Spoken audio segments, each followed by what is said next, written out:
नारायण, जयंती धाम Bhutan temple से मैं कृष्णा बाबा जी। आज हमारे महाकाल मंदिर में अंतर्राष्ट्रीय सचिव श्री महंत रंजानंद जी महाराज जी आज बाबा का दर्शन में आए और मुझे बहुत ही गर्वान्वित होता है जो आज गुरु भाई एक हमारे स्थान में आकर के, जो बाबा महाकाल का स्थान है, उन्होंने आकर के यहाँ देखा और मेरे साथ समय बिताया और उन्होंने मुझे संत की जो रास्ता मार्ग होता है उनके बारे में मुझे जानकारी दी और जानकारी देने के बाद उनसे बात करने के बाद मुझे ऐसा लगा जो एक संत का जो कार्य होता है और एक संत को, एक गुरु भाई को, जो संत को आगे की ओर ले जाने की जो प्रेरणा दी जाती है, ऐसे ही महान संत से अगर हमारी दर्शन हो और उनके साथ वार्तालाप हो, कोई सनातन संस्कृति के बारे में, सनातन धर्म के बारे में जितना उन्होंने मुझे जिज्ञासा दिया, बताया, तो बहुत ही खुशी लगा।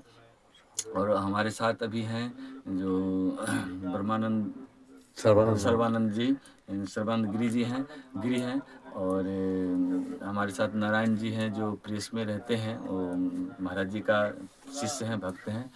और इनके द्वारा जो अभी मेरा कामाख्या में भी कोई प्रोग्राम होता है, अन्यथा जहाँ महाकुंभ में भी हुआ, तो इनके द्वारा जो अभी प्रचार प्रसार होता है महाराज जी के मार्गदर्शन द्वारा, तो बहुत ही खुशी लगा। और मुझे भी बहुत सौभाग्य हुआ जो आज इनका श्री महंत रंजानंद जी से, महासचिव हैं, उनसे मेरी मुलाकात हुई। मुलाकात तो बहुत पहले से ही जान पहचान थी, लेकिन आज इस जगह में आकर के उन्होंने देखा मुझे और मुझे भी आशीर्वाद रूप में, गुरु भाई के रूप में आशीर्वाद प्रदान किया और बहुत ही खुशी उनको लगा जो आज जिस जगह पे हम बैठे हैं, जयंती धाम भूटान टेम्पल के अंदर पड़ता है। ये जो है शक्तिपीठ में आता है। शक्तिपीठ में ओम जयंती मंगला काली भद्रकाली कपालिनी दुर्गा क्षमा शिवा धात्री स्वाहा सुधा नमस्तुते। जिस समय माता सती का अग्नि समाधि हुई और अग्नि समाधि के बाद भगवान, जब माता सती अग्नि समाधि ले ली तो भगवान शिव ने उनको कांधे पे लेकर के पूरे विश्व भूमंडल भ्रमण किया। जहाँ जहाँ जो अंग गिरा, वह अंग वहाँ पर गिरने के बाद शक्तिपीठ के नाम से विख्यात हुआ। ये जो मंदिर है आदिकाल का है, सतयुग का है, लेकिन यहाँ क्या हुआ, जो लोगों को, जो भी यहाँ पहले ऋषि संत तपस्वी बैठते थे, वो साधना का केंद्र, बाबा महाकाल का साधना का केंद्र ही समझते थे। लेकिन आज हम जब बाबा के दरबार में बैठे, हमारे परम पूज्य श्री मौनी बाबा जी, उनके शिष्य राजू बाबा हुए और क्या नाम है, मौनी बाबा, राजू बाबा, और एक नाम याद नहीं है, वो कुछ बिहार में थे। उनकी देन है जो आज यहाँ पहले, आज से करीब 60 साल 70 साल पहले मधु बाबा बैठे, उसके बाद राजू बाबा आए थे। तो मधु बाबा यहाँ आकर के तपस्या करते थे, संत कांद्रा में बैठ के तपस्या ही करते थे, मतलब पहले के जो संत थे विश्व कल्याण के लिए। उनके माध्यम से आज यहाँ पर कुछ बिहार का जो राजा थे और जो भूटान का राजा था, उस समय में एक पगला बाबा नाम का, ये जानकारी जो हम दे रहा है, जो संतों की मुख से सुना हुआ, जो मधु बाबा ही ये जानकारी प्रजा के बीच में या भक्त के बीच में बताया है। जो यहाँ एक टेम्पल है भूटान के अंदर, महाकाल मंदिर है, यहाँ पर आने वाले लोग की मनोकामना पूर्ण होती है। चूँकि इन्होंने तपस्या किया था, जब इनको यहाँ से जाने का मतलब समय हो चुका, संसार से भी जाने का उनको अनुभव हो गया, जब हम नहीं रह पाएंगे, तो वो उन्होंने संसार को बताना शुरू किया। मधुबा बहुत तपस्या किया, राजूबा बहुत तपस्या किया, तपस्या कृष्ण आया। आज हम आपके सामने कृष्णापुरी हैं, जो मेरे गुरु जी श्री श्री 1008 श्री महामंडलेश्वर, पहले महामंडलेश्वर थे, वो गोकर्ण धाम के पीठाधीश्वर हैं, अभी उपवाचक हैं। तो उनकी गुरु की कृपा से, संतों की कृपा से आज हम यहाँ तक हैं। और खास करके बताना यह चाहते हैं कि जिस समय माता सती का अंग गिरा, एक अंग यहाँ गिरा था, जो ये हार्ट के रूप में आपको हम दर्शन करा रहे हैं, ये हार्ट है, दिल, ये सती का अंग यहाँ गिरा था, ये माता सती का। यहाँ आकर के भगवान तपस्या करना शुरू किया।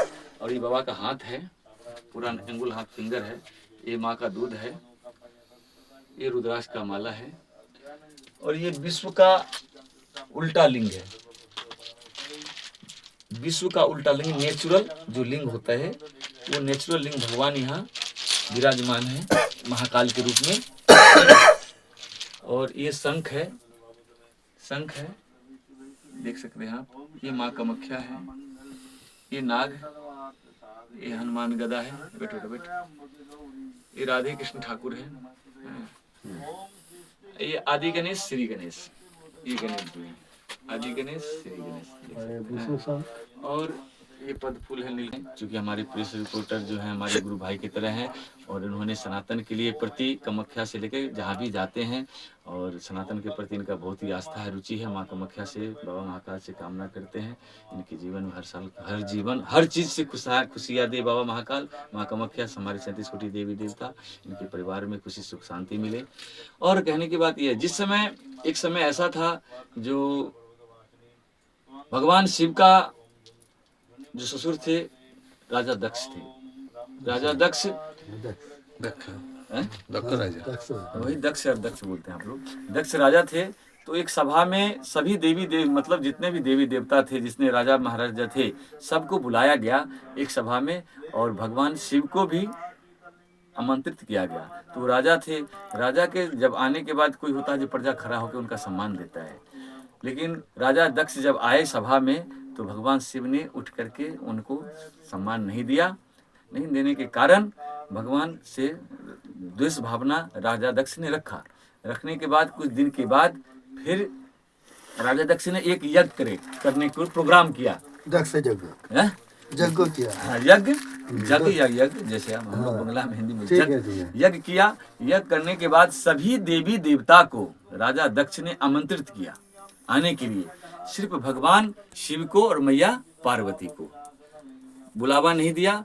तो माता पार्वती और शिव कैलाश में बैठे थे, कैलाश में बैठ करके वो ध्यान मग्न में थे अपना। तो ऊपर से आकाश, स्वर्ग, कैलाश मार्ग से सभी देवी देवता जा रहे हैं। तो माता पार्वती देखती हैं तो सभी देवी देवता आ रहे हैं, फिर कैलाश में क्यों नहीं आ रहे हैं? माता पार्वती शिव से कहती हैं, ये स्वामी, जो जितने भी देवी देवता हैं वो सब आकाश कैलाश मार्ग से जा रहे हैं, लेकिन आपके पास कोई आ नहीं रहा है, क्या कारण है? तो इनकी चिंता हो गया, लेकिन तभी स्वामी, एक तो स्वामी का भय, लेकिन तब भी प्रेरणा होते उनको नहीं रहा गया। शिव से उन्होंने पूछ दिया तो शिव ने कहा जी देखो, ऋषि का तो हम नहीं बता सकते हैं, पता है नहीं। तो नारद या कुछ संवाद हुआ, इतना माइंड में नहीं है उतना। तो संवाद होने के बाद भगवान शिव जो वहाँ गए, तो माता पार्वती को पता लगा कि मेरे पिताजी द्वारा यज्ञ किया जा रहा है और सभी देवी देवता का आमंत्रित है और मुझे बुलावा नहीं है। माता को थोड़ा ये हुआ, लेकिन हर बच्चे को माँ बाप के प्रति प्रेम होता है, आस्था होता है।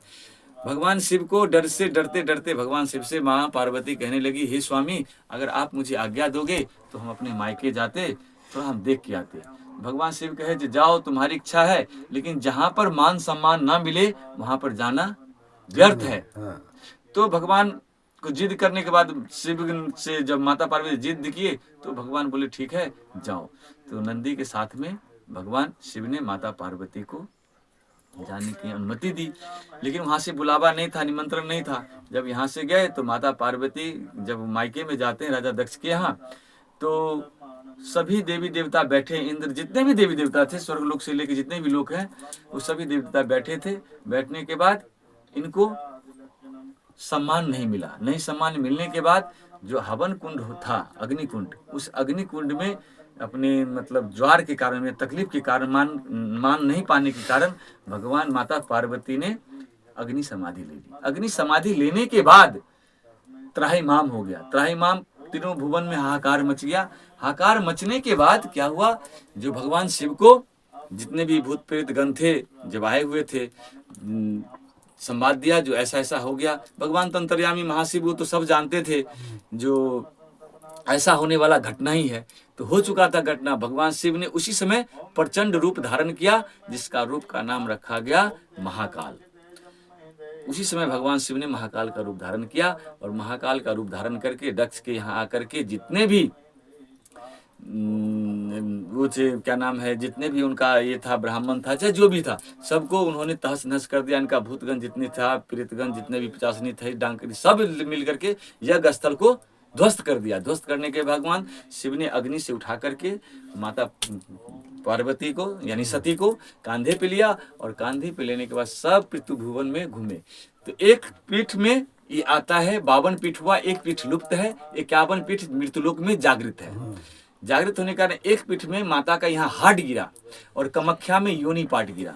ठीक है, तो सबसे प्रथम जो कामाख्या का है वो सबसे उत्तम प्रथम स्थल है माता का, और सेकंड में बहुत से नाम नहीं ले सकते हैं, मतलब सभी तो शक्तिपीठ में ही आता है, उसमें भी एक ये महाकाल आता है, ओम जयंती मंगला काली भद्र काली कपालिनी दुर्गा क्षमा शिवा धात्री स्वाहा सुधा नमस्तुते, जो हम आप मंत्र पढ़ते सनातन में, ये मंत्र के द्वारा ही माता सती ने यहाँ जयंती के नाम से ये जयंती नगर बसाया, जो आप वहाँ जयंती से यहाँ आए हैं।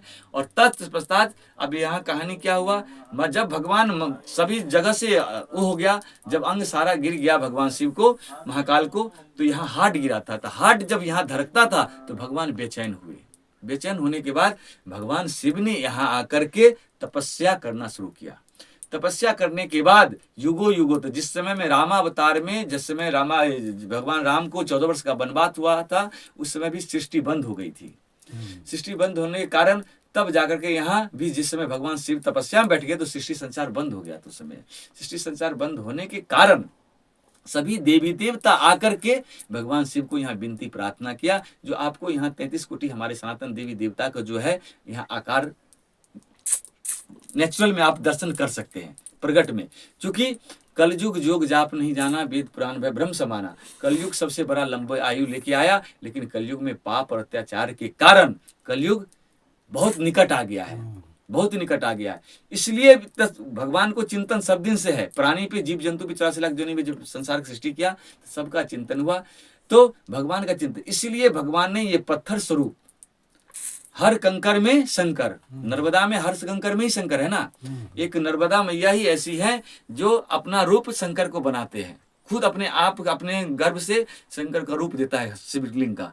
ठीक उसी तरह परमात्मा ने कलयुग में भूटान की जगह में आप हमारे सनातन को, पूरे सनातन को ये दर्शाया है। और सनातन का नहीं है, जितने भी सनातन छोड़ के जितने भी पंथ वाले लोग हैं, जितने भी सनातन के सिवा जितने भी पंथ वाले हैं, आप यहाँ करके आप देख सकते हो और दर्शन कर सकते हो। ये जो आपको नेचुरल, किसी पंथ में आपको यह नेचुरल चीज दिखाई नहीं देगा, कोई नहीं। एक सनातन ही ऐसा है जिस पर अटूट विश्वास और सबसे पुराना धर्म है। उसमें हमारा जितने भी देवी देवताएं सब आकार रूप में यहाँ 33 कोटि देवी देवता यहाँ विराजमान है। और भगवान शिव जब यहाँ दिल धड़का माँ का, यहाँ भगवान तपस्या करने लगे। तपस्या करने के बाद सभी देव देवता आकर के यहाँ भगवान शिव को पुनः मनाया, विनती प्रार्थना किया। शिव भगवान यहाँ से महाकाल पुनः कैलाश गए। फिर उसके बाद संसार का सृष्टि होना शुरू हुआ। तो हम प्राणी से यही कहेंगे, जीव जंतु से, जितने भी हमारे जीव हैं, आत्मा है, भगवान के रूप स्वरूप ईश्वर अंश, जीव अविनाशी, चेतन अमल, सत सुख राशि, हम संसार में जितने भी ईश्वर का संतान है, ईश्वर का अंश है।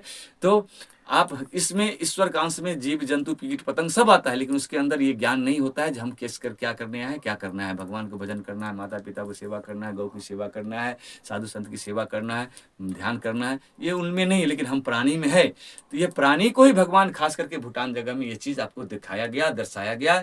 और हम कामना करते हैं जो भगवान महाकाल, भगवान माता पार्वती, माता सती, जति देवी देवता हैं हमारे, सभी विश्व को कल्याण, सारे संसार को हम कल्याण, जो भी विश्व की कल्याण करें और सबकी सद्बुद्धि दे।